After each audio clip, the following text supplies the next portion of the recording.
The hum of the airport was deafening, a chaotic symphony of rolling suitcases, hurried footsteps, and garbled announcements. Arthur Grayson sat on a cold metal bench, his hands folded tightly over the handle of his battered suitcase. At 72, his shoulders were stooped, his face etched with lines that told stories of a life well lived, but not always well loved. His gray eyes scanned the crowd, searching for a familiar face: his son, Michael, his daughter-in-law, Claire, or even his teenage granddaughter, Lily. They were supposed to be here. They had promised. 2 hours ago, Arthur had stepped off the plane from Chicago, his heart buoyant with the prospect of reuniting with his family in Seattle. It had been 3 years since he'd seen them in person. 3 years of sparse phone calls and hurried texts. Michael had insisted he fly out for Lily's high school graduation, a milestone Arthur wouldn't miss for the world. "We'll pick you up at the airport, Dad," Michael had said, his voice warm over the phone. "It'll be like old times." But old times were a distant memory now. Arthur's calls to Michael went straight to voicemail. Claire's phone was the same. Lily, who once sent him goofy selfies, didn't respond to his texts. The airport's bustle began to blur as Arthur's hope faded, replaced by a gnawing dread. Had something happened to them? An accident? Or was it something worse, something deliberate? He shifted on the bench, his arthritic knees aching from the long flight. The suitcase at his feet held everything he'd brought: a few changes of clothes, a photo album from Lily's childhood, and a small gift for her graduation, a silver locket engraved with her initials. Arthur had spent weeks choosing it, imagining the smile it would bring to her face. Now, the weight of that locket felt like a stone in his chest.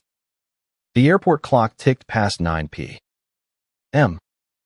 The crowd thinned, leaving Arthur alone with the fluorescent lights and the distant clatter of a janitor's cart. He replayed the last conversation with Michael in his mind. "We're excited to have you, Dad. Lily can't wait to see you." Had it been a lie? Arthur's heart recoiled at the thought, but doubt crept in like a thief. He'd always sensed a distance in Michael's voice, a strain that hadn't been there when they were younger, when it was just the two of them against the world after Arthur's wife, Ellen, passed away. Ellen. The memory of her brought a fresh pang. She'd been the glue that held their family together, her laughter filling their modest Chicago home. When she died 10 years ago, Michael had been 28, already building a life in Seattle with Claire.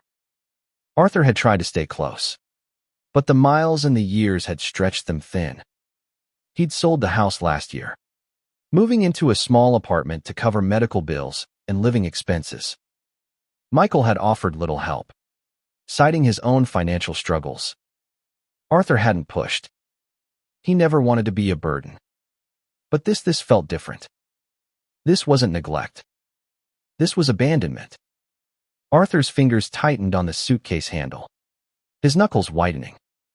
He stood, wincing as his knees protested, and shuffled toward the information desk. The young woman behind the counter offered a sympathetic smile as he explained his situation. "I'm sure they're just delayed, sir," she said, her voice kind but practiced.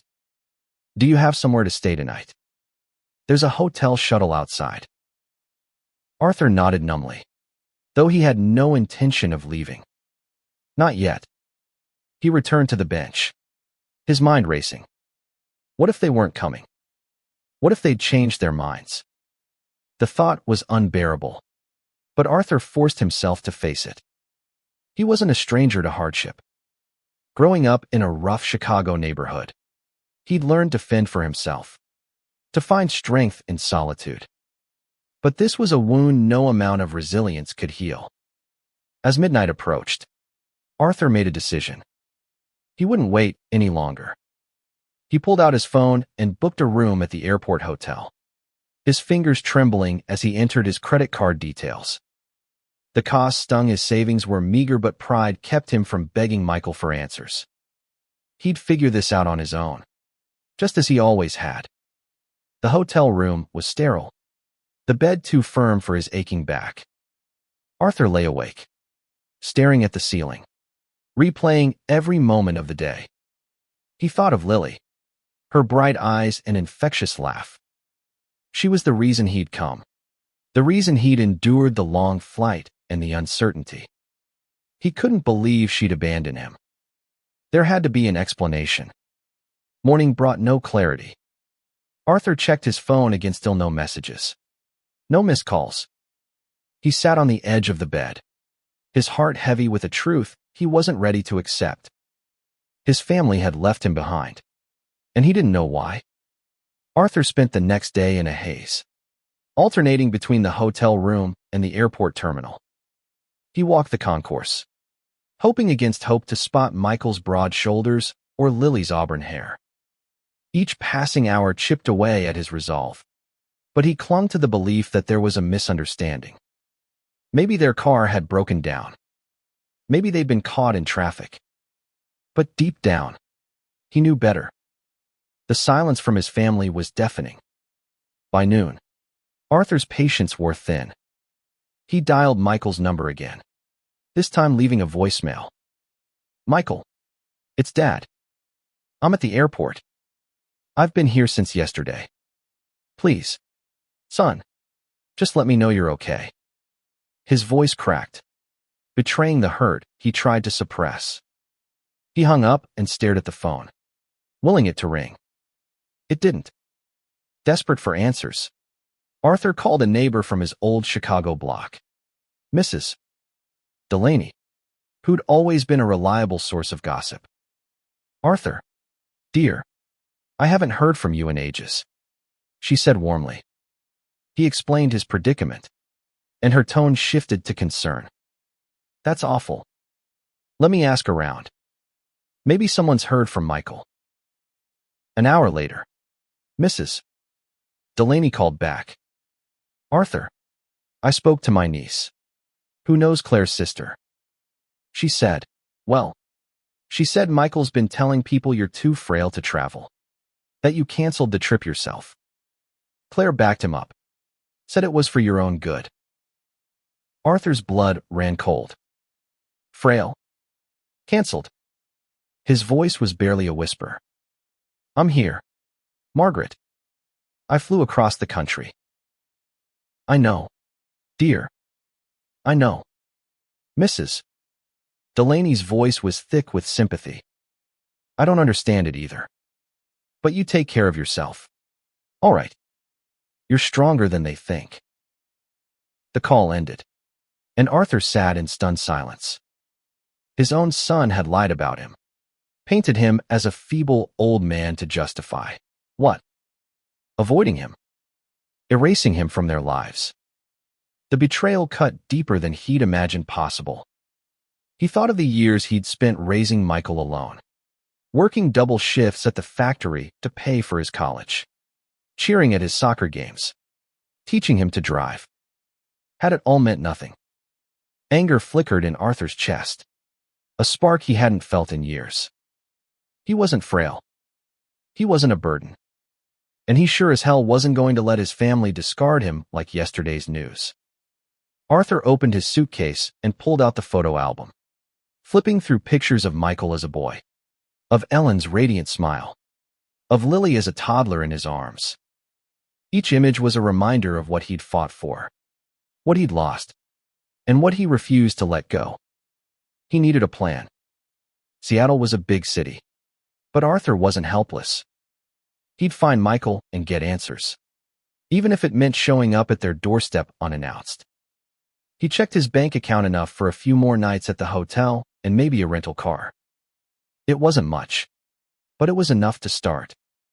Arthur spent the afternoon researching. He found Michael's address through an old Christmas card tucked in his wallet. A quick search online confirmed the house was still in Michael's name. He rented a modest sedan, his hands steady now with purpose.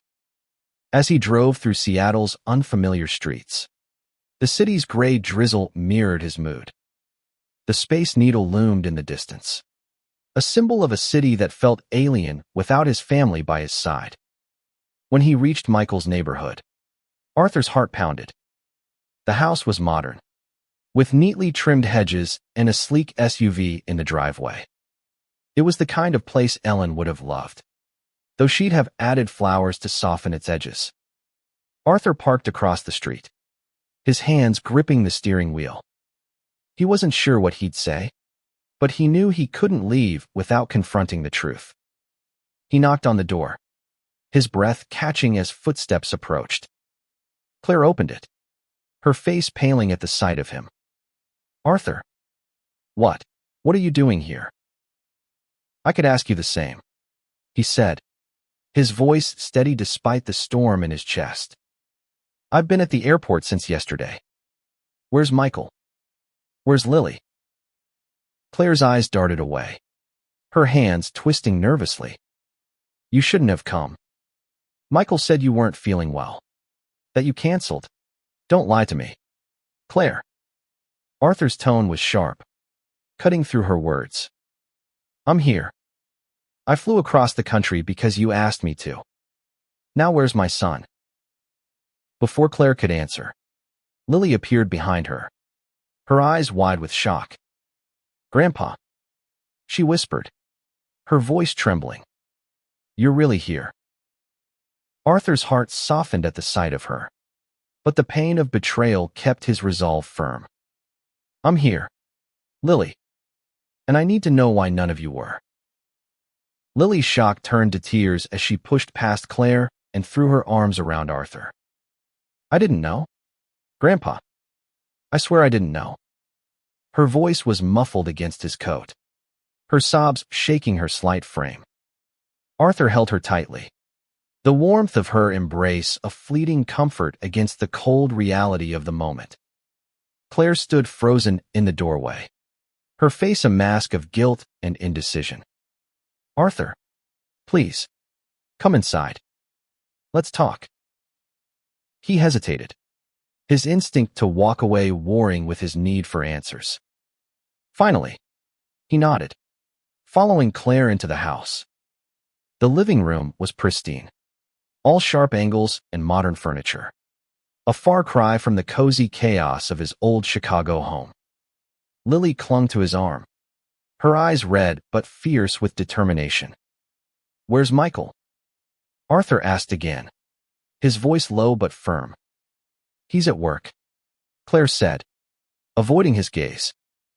"He'll be home soon. Please, sit down. I'll get you some water." "I don't want water," Arthur said, his tone cutting. "I want the truth. Why did you leave me at the airport? Why did you lie about me canceling?" Claire's shoulders slumped, and she sank onto the couch, her hands covering her face. "It wasn't supposed to happen like this," she whispered. "Michael, he thought it was best. He said you were struggling, that the trip would be too much for you. He didn't want to worry Lily." "Worry me?" Lily snapped, her voice rising. "You told me Grandpa wasn't coming because he was sick. You lied to me, Mom." Arthur's heart ached at Lily's anger, but it also sparked a flicker of hope. She hadn't known. She hadn't abandoned him. He squeezed her hand gently, grounding her as he turned back to Claire. "And you went along with it. You let Michael erase me from your lives." "It's not that simple," Claire said, her voice trembling. "Michael's been under a lot of pressure at work. He's been distant. He thought he was protecting you, Arthur. He didn't want you to feel like a burden." A burden. The word hit Arthur like a slap. "I raised that boy alone. I gave him everything I had. And now he thinks I'm a burden." Claire flinched, but before she could respond, the front door opened. Michael stepped inside, his briefcase in hand, his face hardening as he saw Arthur. "Dad, what are you doing here?" "I could ask you the same," Arthur said, standing to face his son. Why didn't you pick me up? Michael, why did you lie about me? Michael's jaw tightened, his eyes flickering with something guilt, defiance, or both. You shouldn't have come. Dad, I told you it wasn't a good time. Not a good time. Arthur's voice rose, years of pent-up hurt spilling over. You invited me here for Lily's graduation. You said you wanted me here. And then you left me stranded at the airport like I'm nothing to you. Lily stepped forward, her voice shaking with anger. Dad, how could you? Grandpa came all this way, and you just abandoned him. Michael's face softened at Lily's words, but only for a moment. You don't understand. Lily, it's complicated. Grandpa's getting older, and we've got our own lives to manage. Complicated, Arthur repeated, his voice steady now, fueled by a clarity he hadn't felt in years. What's complicated is lying to your daughter, lying to your father, and throwing away the family you've got left. I lost your mother. Michael, I thought I'd never lose you too. The room fell silent, the weight of Arthur's words hanging heavy. Michael looked away, his hands clenched at his sides. Claire's eyes were wet with tears, and Lily's grip on Arthur's arm tightened. I'm not leaving until we sort this out, Arthur said, his voice resolute.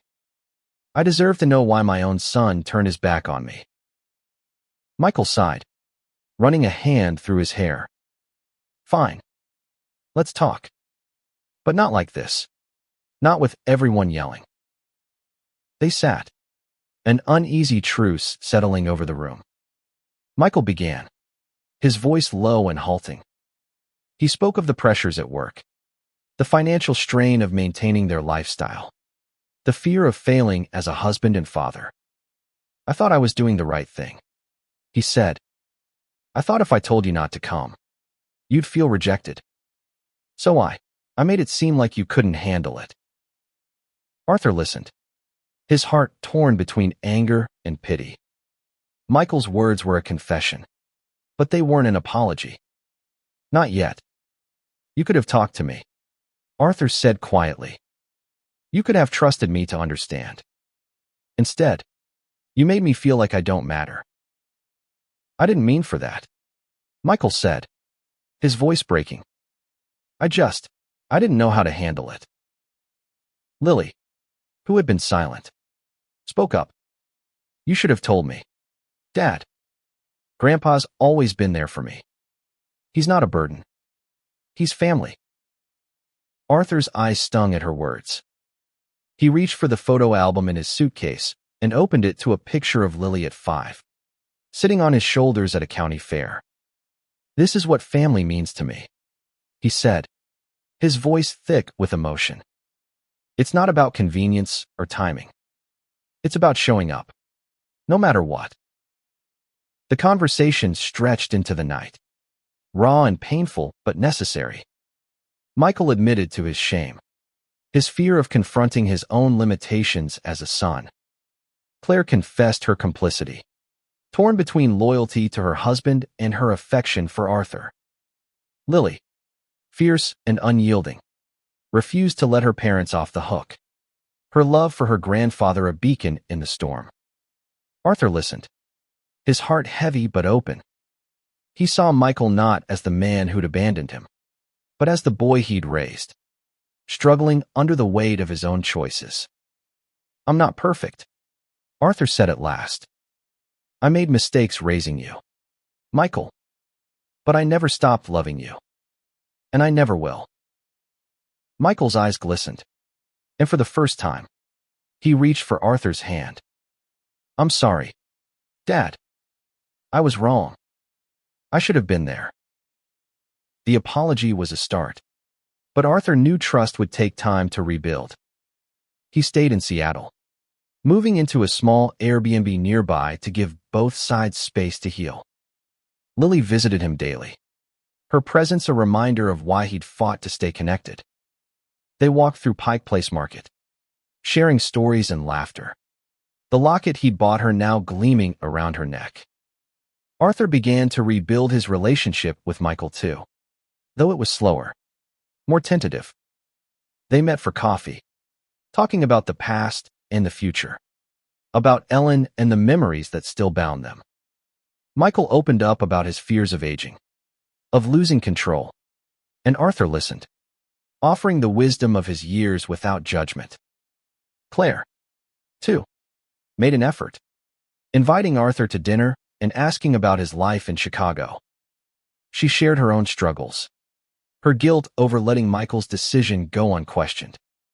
Arthur forgave her, not because it was easy, but because he knew holding on to anger would only deepen the rift. As Lily's graduation approached, Arthur felt a shift.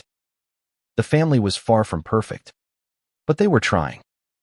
He helped Lily prepare her valedictorian speech, his pride in her a quiet triumph over the pain of the airport.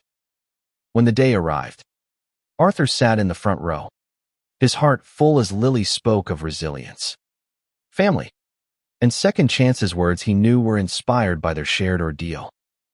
After the ceremony, Michael approached him, his expression hesitant but sincere. "Dad, I want you to stay. Not just for the summer, but for good. We've got a guest room.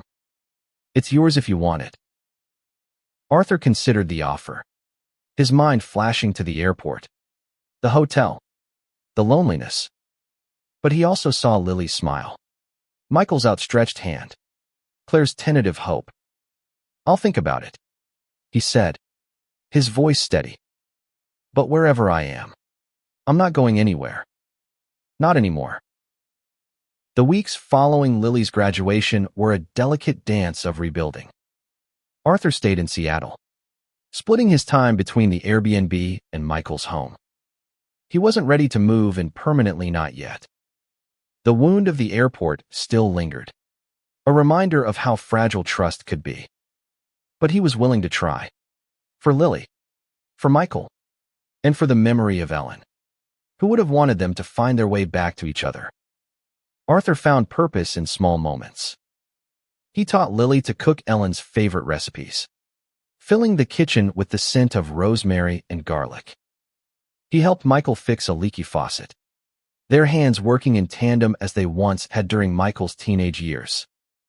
With Claire, he shared quiet evenings, swapping stories of their younger selves, finding common ground in their love for their family. But the past wasn't easily forgotten. Arthur sometimes woke in the night, the image of the empty airport terminal haunting his dreams.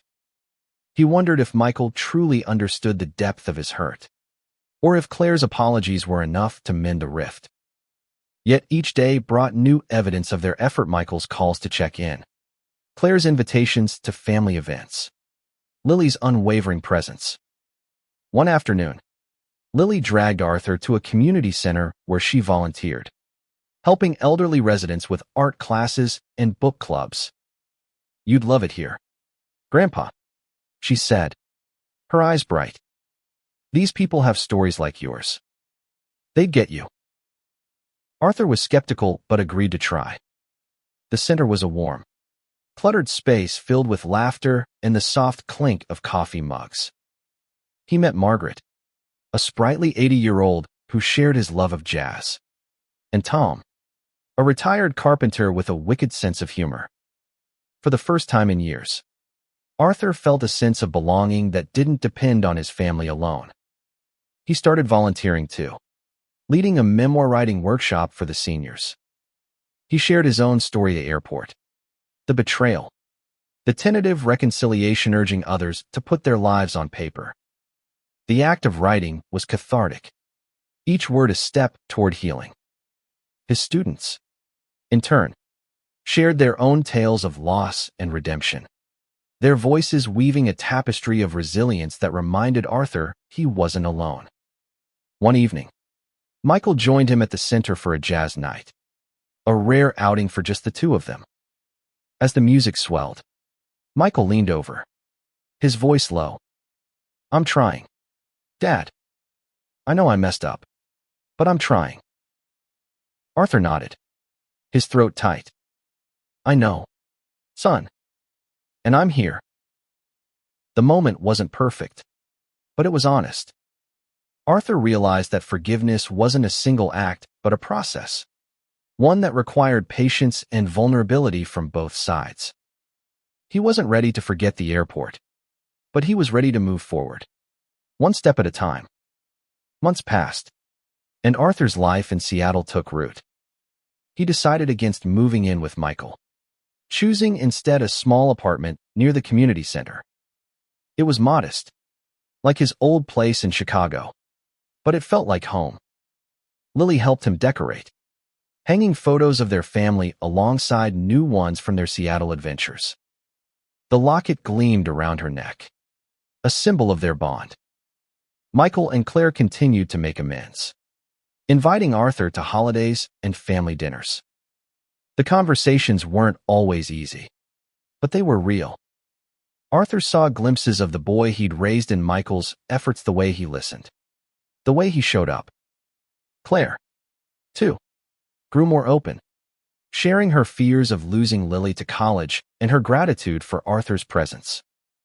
At the community center, Arthur's memoir workshop flourished. His students' stories became a book, self-published with the center's help, each page a testament to the power of second chances. Arthur's own chapter, titled The Airport, was the hardest to write but the most freeing. Reading it aloud to the group, his voice steady and strong, he felt the weight of the past lift, replaced by a quiet pride in his resilience. On Lily's 18th birthday, the family gathered at Arthur's apartment. It was a simple celebration: pizza, music, and laughter, but it felt like a milestone. Michael raised a glass, his eyes meeting Arthur's. To family, he said, his voice thick with emotion. To showing up.